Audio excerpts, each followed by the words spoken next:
União da Vitória completou 131 anos no final de semana, dia 27 de março. Por isso, nós te convidamos hoje para que você pegue uma pipoca e viaje conosco por alguns dos principais pontos turísticos aqui da nossa área urbana. Esse é o tema do Conta Pra Mari. Para essa edição, contamos com o apoio dos patrocinadores Riad Hotel, Doutora Elisa Cubo, Engemas, Top Importados, Melo Advogados, Hotel 10, Central Park, Sioco Sorvetes, Soft News e Stasiak Contabilidade.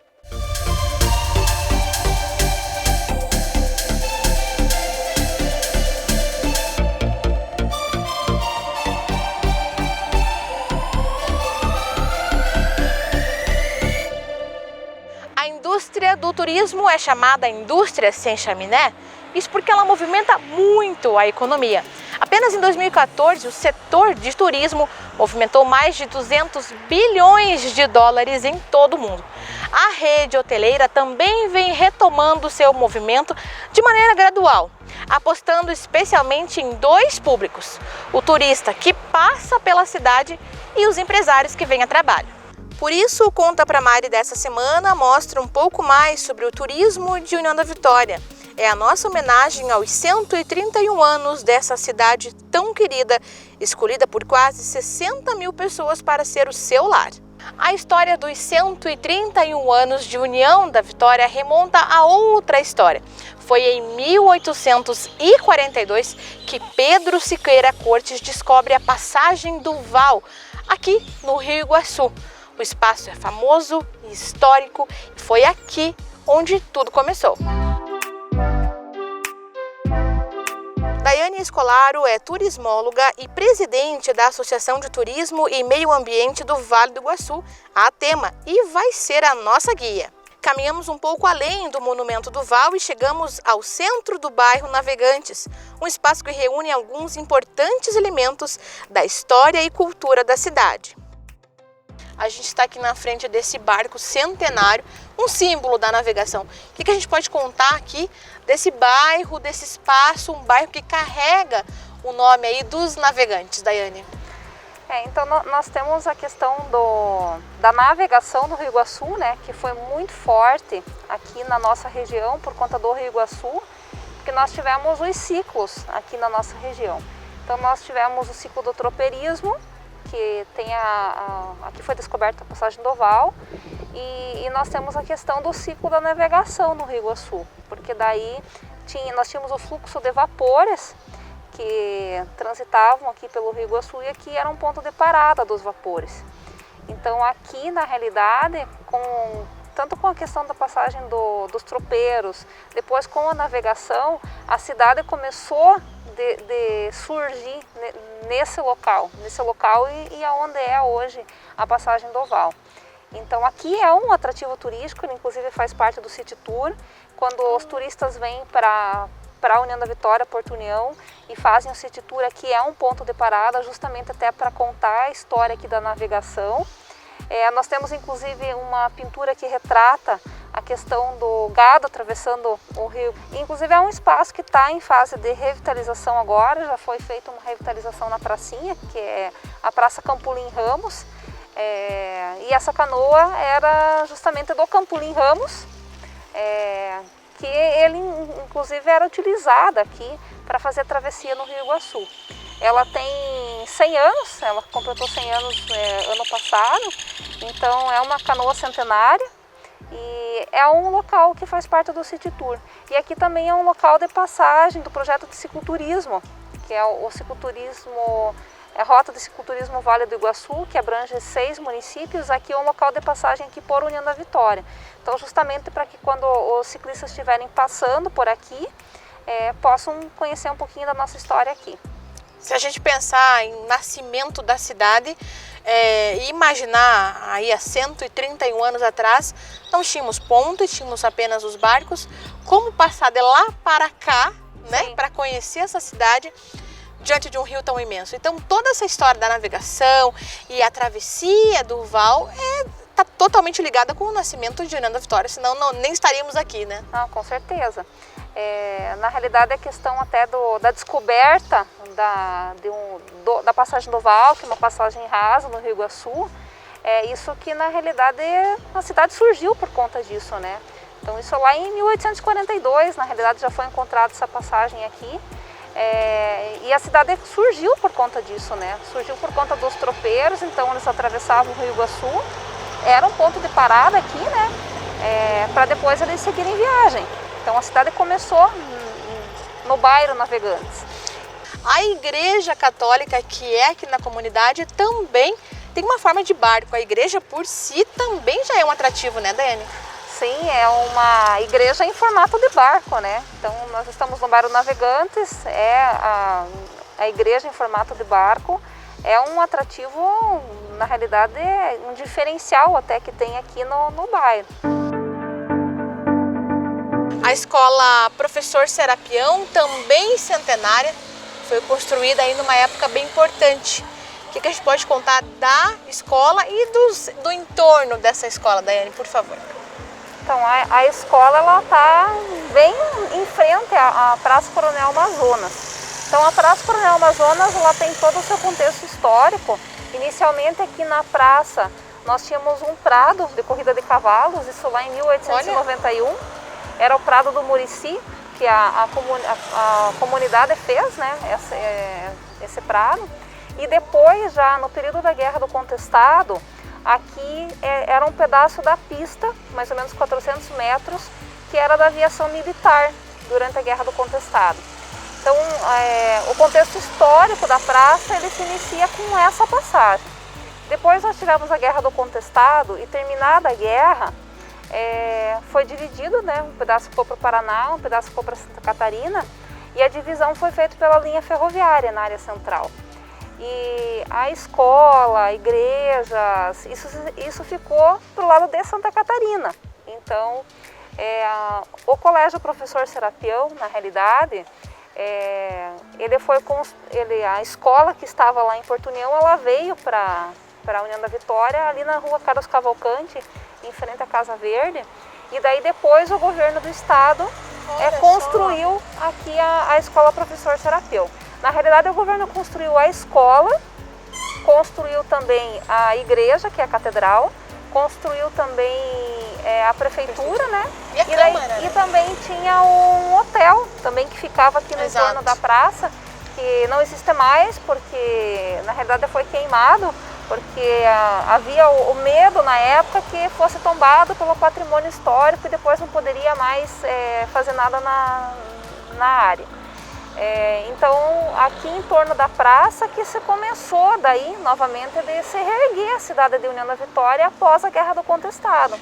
Até mesmo o meu sogro, que é o professor Raulino Bortolini, autor, inclusive, do hino de União da Vitória, ele sempre comentava e comenta com a gente que a praça, ela tinha um desenho, né, em forma de hexágono, que a ideia, hoje modificou um pouco por conta da faculdade, de outras obras, mas a ideia, e justamente por todo esse entorno dela, era de que a cidade se desenvolvesse ainda mais a partir daqui, Sim. que crescesse exatamente aqui. Por isso que colocaram-se coisas que a comunidade precisa, uma prefeitura, uma câmara, uma igreja, um hotel, uma escola. Exatamente. Então, e uma praça que tinha 6 saídas, né? Então essa era a ideia, né, Daiane, que aqui começasse, que fosse realmente esse centro nervoso. Por um certo tempo isso aconteceu, claro que passou muito tempo, a cidade cresceu para outros lados também, mas deu certo aquela ideia inicial, né? Deu certo. Então, a história depois da Guerra do Contestado da cidade, a praça em si, ela tem uma grande significação para o município. E aqui, daí, como tem o colégio hoje ele é tombado pelo Patrimônio Histórico Estadual, na categoria de escolas tombadas, então não pode se modificar a fachada, a estrutura dele.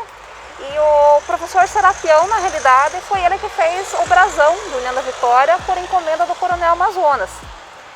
E a praça também, Coronel Amazonas, também tem ligação com a história do Coronel Amazonas, que trouxe também os imigrantes aqui, o vapor aqui para a União da Vitória, lá no início também da colonização aqui, do desenvolvimento da União da Vitória. Passado o tempo, hoje então nós temos, como a própria placa em frente à antiga prefeitura, um centro histórico. outro roteiro interessante para quem não conhece ainda, vir conhecer um city tour bacana aqui no centro de União. Com certeza. Esse espaço aqui também faz parte do city tour, né? Mas assim, a nossa cidade, União da Vitória e Porto União, as duas cidades, elas têm muita história. Então, se a gente for pegar de todos os atrativos que a gente tem, bem na área central nós temos as arquiteturas também, arte deco. Exatamente. Tem outros também prédios ali, o antigo banco onde era, a antiga padaria, o hotel que era a antiga padaria. Alguns hotéis que já foram açougue, né? Tem algumas histórias aí, né? Tem muita história. A nossa cidade, assim, nessa parte cultural, olhando para o turismo, é muito rica em histórias. Tem muita história para contar. Muitas lendas também, né? Do Monte João Maria, da cobra. Então, assim, tem muita lenda, tem muita história na nossa cidade. A nossa história é muito rica. Então, em tempos de pandemia, onde não é possível comemorar o aniversário de outra maneira, a não ser ficando em casa, é interessante também as pessoas, quando puder, que não viajem tão longe. Às vezes, uma volta no seu bairro já garante uma boa aula, né? Com certeza. Aristides Léo Pardo, Ti de Carioca, mais uma vez é o nosso entrevistado para nos contar um pouquinho sobre as histórias turísticas que a gente tem também nos cemitérios. Nós estamos no cemitério municipal de União da Vitória, um cemitério aí centenário, que tem as suas histórias. De tudo que a gente já viu, daria para a gente conversar há muito tempo, Tid. O que a gente pode destacar de interessante, de curioso que tem aqui no cemitério? Tem bastante coisa, Mari. Não só União da Vitória poderia explorar mais turisticamente o cemitério, como temos exemplos. Agora o cemitério de Curitiba começou a fazer visitas guiadas, o La Recoleta da Argentina e o Père Lachaise da França, em Paris, que é o principal deles. Eles ganham dinheiro e divulgam a cidade através do cemitério. Nós temos aqui o mausoléu da família Amazonas, um dos primeiros grandes empresários locais, que erroneamente se chama de fundador da cidade, mas na verdade ele não fundou. Quando ele chega aqui, já tem população, tá? Nós temos o parente dele ali, que é o famoso Napoleão de França, pai do Túlio de França, que vai nomear um dos principais colégios da região, e também pai do Cícero de França, um poeta que infelizmente morreu muito jovem, então ele não é muito conhecido. Temos o mausoléu dos Pracinhas, lá que combateram na Guerra Mundial. Só voltando, Tid, um pouquinho nesse túmulo da família França, ali você comentou alguns detalhes curiosos da sepultura mesmo, como que é? Isso, temos as correntes, que significa símbolo de poder, onde a gente vê colunas gregas e correntes, a gente está vendo que a pessoa quer mostrar, eu sou poderoso, eu sou rico, tá? Eu sou o bambambam. Eles fazem questão de mostrar isso, também pelo tamanho, pela opulência das construções que a gente vê. E ali também, nesse do Napoleão Marcondes, nós temos uma estaca com o nome dos que estão sepultados ali, e aquilo ali significa que ninguém mais vai ser enterrado ali.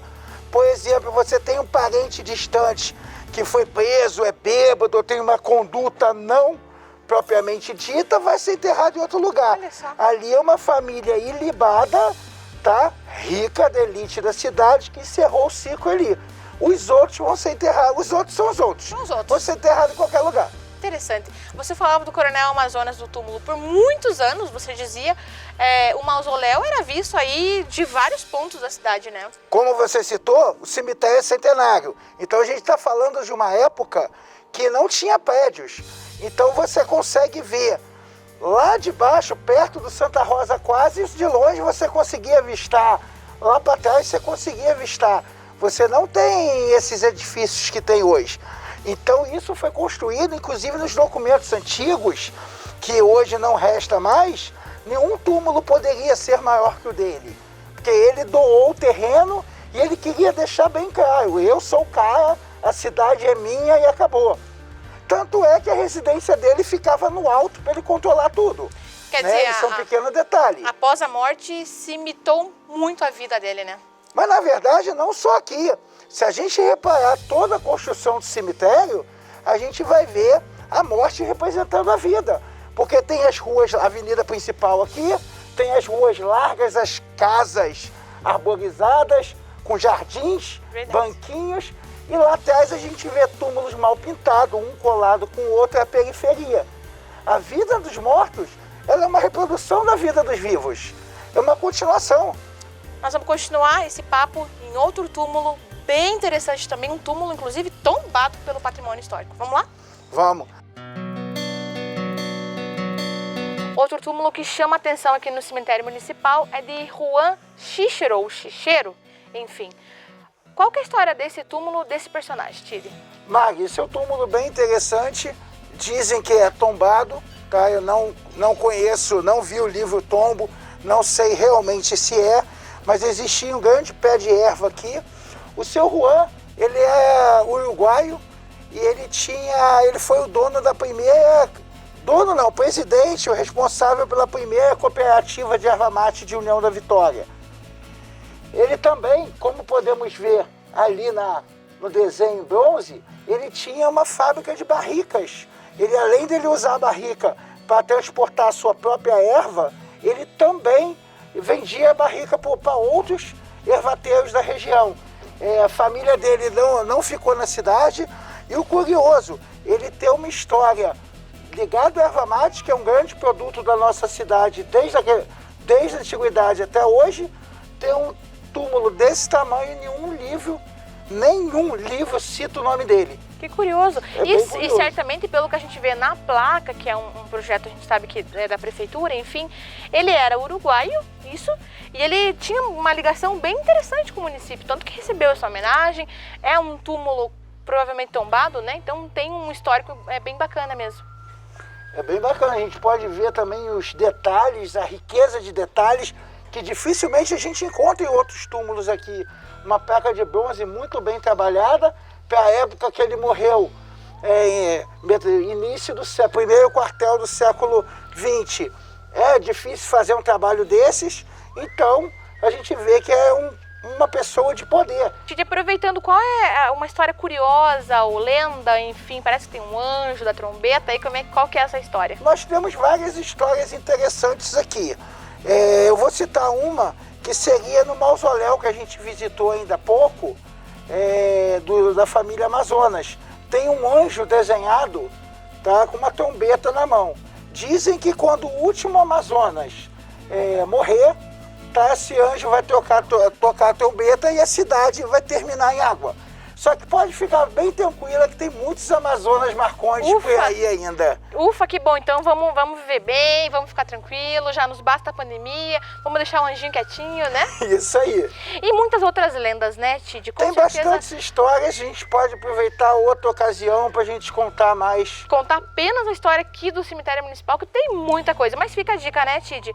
Quando a pandemia passar, quando você que está em casa nos assistindo, tire um tempinho, venha visitar, conheça um pouquinho, se interesse pelo que está perto de casa. Não precisa fazer grandes viagens para você viver realmente a cultura, conhecer muito mais da terra que você escolheu para morar, né? É isso aí. Obrigado pela oportunidade e fiquem em casa, se cuidem e larguem o celular e vão ler um livro. Boa!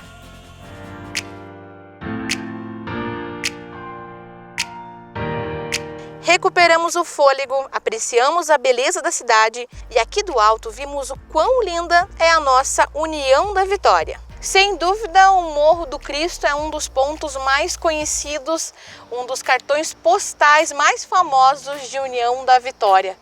Daiane Scolaro, é fato isso, né? Não só quem mora na nossa região visita, quanto turistas aí do Brasil afora, né? Com certeza. O Morro do Cristo hoje é o atrativo turístico mais visitado de União da Vitória e Porto União. E até você pode dizer que da região, né, de todos os municípios, um dos mais visitados. Hoje o número de visitantes aqui no Morro está em torno de 35, 37 mil visitantes ano. Poxa, é bastante! E podemos dizer que 75% dessas pessoas que vêm até aqui não são de União da Vitória e Porto União. Então tem uma porcentagem que são inclusive de turistas internacionais. Olha só! Que estão de passagem ou vêm aqui para a União da Vitória, mas é um atrativo bastante visitado. E muito curioso, até para a gente entender por que vem tanta gente. Nós estamos diante aqui de uma das imagens mais altas do país. A gente tem uma dúvida ali se é segunda ou terceira, mas está aí no pódio. né? Sim. E uma escadaria interessante que faz a gente cansar mesmo, são mais de 220 degraus. Eu cheguei esbaforida aqui em cima. Tudo isso faz as pessoas conhecerem, né? Ter curiosidade. Faz, com certeza. Na realidade, muitas pessoas sobem aqui pela vista, né? Que é aqui de cima pode ver a União da Vitória, Porto União, o Rio Iguaçu, a ponte. E muitas pessoas também vêm aqui pela parte religiosa. Exato. Então, vem aqui na capelinha que tem aqui no Cristo rezar, pedir alguma graça. A própria imagem, né? Uma das maiores do Brasil, maior do Paraná. Nós divulgamos como a segunda maior do Brasil, porque ela tem 33 metros de altura. Empata com o Cristo Luz? E empata com o Cristo Luz de Balneário Camboriú. Mas a nossa, ela foi construída vários anos antes dessa de Balneário Camboriú. Então nós divulgamos como a segunda maior imagem do Brasil. O Cristo, ele é da década de 60? Isso, ele é da década de 60. Na época, até tem uma história aqui da questão da instalação do Cristo aqui. Na década de 60, então, o prefeito Donício Scaramella, ele era muito devoto da Nossa Senhora das Graças.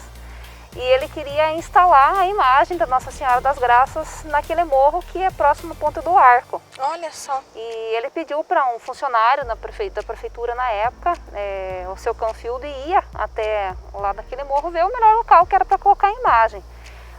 O melhor local, questão de visibilidade para poder ver a cidade. E essa pessoa foi e na realidade o acesso era ruim e não tinha uma boa imagem, uma boa visão, né, para a cidade. Então ele voltou, contou para o prefeito, contou para a esposa dele à noite e pelo menos a história conta que ela sonhou durante a noite que desse morro aqui pegava fogo e do meio das chamas surgia a imagem do Sagrado Coração de Jesus. Olha, que interessante! E as pessoas vinham para cá, para o pé do morro, para serem abençoadas pelo Sagrado Coração de Jesus. Então a história conta que é por isso que não foi instalada a Nossa Senhora das Graças, mas foi instalada o Sagrado Coração de Jesus, que é a padroeira do município de União da Vitória, e por isso que foi instalado também nesse local aqui. Há muito tempo vem se falando sobre outros investimentos nesse espaço, né? Já foi se falado em reformar totalmente as escadarias e em um projeto um pouco mais audacioso, que é a colocação de um bondinho. Dani, como é que estão esses projetos? Vão sair do papel? Estão se desenhando novas ideias? Como é que tá? Então assim, nós hoje na realidade aqui já está sendo construído o café. Então vai ter um café aqui na área do estacionamento, um café com loja de souvenir, com mirante também para poder ver o outro lado também da cidade. Então esse já é um investimento que está sendo feito pela Prefeitura Municipal de União da Vitória através de recursos que conseguiu. Mas também tem um outro projeto em andamento que é para fazer uma escadaria nova. Então aqui vai ser trocada essa escadaria porque ela está apresentando bastante problemas, né? Até a gente estava aqui começando a gravação, um visitante até nos sugeriu cobrar, inclusive, isso das autoridades, né? Através aqui do canal 4, da imprensa, que realmente a gente subindo percebe que existe um certo desnível, tem falhas mesmo para subir, né? Sim, não, tem falhas mesmo, mas isso já está andando, então o projeto já bom. está em fase de elaboração, já tem recurso que foi conseguido pelo município para isso, assim como também fazer uma reforma aqui na imagem do Sagrado Coração de Jesus, porque ele foi instalado na década de 60 e ele só passou por pintura, já foi feita lavagem da imagem, né? Mas também vai ser feita uma revisão se precisa fazer algum tipo de reforma na estrutura em si dele. Assim como pintura também já está previsto junto desse projeto. A questão do bondinho é um sonho que nós temos. Eu acho que tem várias entidades que sempre falam, vamos instalar um bondinho. Eu até acredito que tem possibilidade sim, mas não agora. Eu acho que agora a gente precisa melhorar a parte de infraestrutura aqui do local, escadaria, o próprio Cristo, a parte de pintura, parte de iluminação também aqui em cima. Então, assim, outros projetos que estão sendo trabalhados, uma é questão de acessibilidade, então aqui para cima. Bem importante. Então, não sei de que forma, se através de uma instalação de um funicular, de algum outro equipamento que permita essa acessibilidade aqui em cima, Então esse é um projeto prioritário, na realidade, que a gente precisa aqui para cima, assim como também um mirante na parte frontal aqui da imagem, para dar uma boa visibilidade também para quem vem para cá poder olhar a União da Vitória, Porto União, a paisagem aqui. Para a gente encerrar, né, Daiane, eu acho que aqui realmente é um dos pontos mais bonitos, por isso tão visitado. Quando a gente vem aqui e olha para nossas duas cidades, as cidades irmãs, aí União da Vitória, que está de aniversário, fez agora aniversário, e Porto União também. É bonito, né, Daiane? É um dos teus locais preferidos, você como entusiasta e vivendo o turismo há tantos anos? Ah, com certeza. Na verdade, a paisagem aqui de cima, para quem não conhece, vale a pena vir, né? Vale a pena. Até sofrer nessa escada aí na subida, mas vale a pena, né? Isso que eu ia comentar. Por mais que tenha os 224 degraus, mas vale a pena. Vamos pagar a promessa, né? Estamos aí na quaresma, Sim. Quem sabe fica uma oportunidade. A dica aí para quem está precisando de uma penitência, né? Pode fazer esse exercício. Então, assim, vale a pena. A paisagem aqui de cima é lindíssima. De fato, muito. Então, é um local preferido meu, com certeza. Na verdade, nós que trabalhamos com turismo, a gente gosta de vários locais da cidade, né? Então, mas esse é um local muito, muito bonito. Obrigada, viu, Daiane? Tá, eu que agradeço. Você conhecia todos esses atrativos? Gostou do nosso programa? A pandemia nos leva a ficar mais reclusos, a ficar em casa. Mas quando você puder sair com a sua família, aproveite. Conheça mais da terrinha, conheça os pontos turísticos da cidade que você escolheu para ser a sua casa. Até a próxima!